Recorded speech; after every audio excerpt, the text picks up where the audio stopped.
In this tutorial, I'm going to walk you through and give you some helpful hints and tips on how I created the long fur on this little dog called Rocky.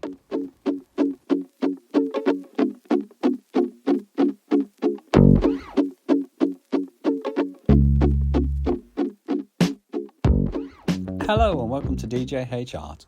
After creating my initial outline from my reference photo, I then block in all the fur details using my midtones. If the reference image you are following has very light highlights or very dark shadows, then I would apply these to your base layer. This will help you create a good foundation for the next steps. I'm creating a section at a time, then blending out using my finger or a paper blending stump. I now begin to start adding dark values to the image, then again blend out, creating a soft appearance.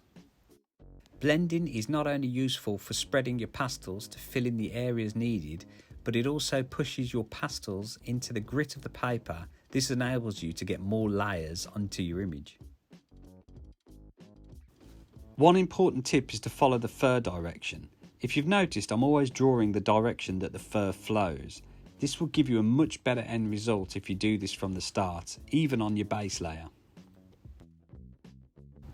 Try not to be uniform with your pencil strokes like a picket fence. Study your image before you start your drawing to familiarise yourself with the patterns and shapes that the fur creates, as you will notice that some areas can be very different with the way the fur flows. This will give you a realistic look to your picture and create some depth. Just look at all the different directions the fur travels in with the arrows I've provided. None of them are in a straight line and they all travel in different directions, and that's just on the face. Now moving on to the body, again applying the base layer, then blend out. The differences between the head and the body is all fur, so getting the fur directions are important as they will determine the shape. Unlike the face, you can use the eyes and nose to work out it's a face. The body doesn't have that.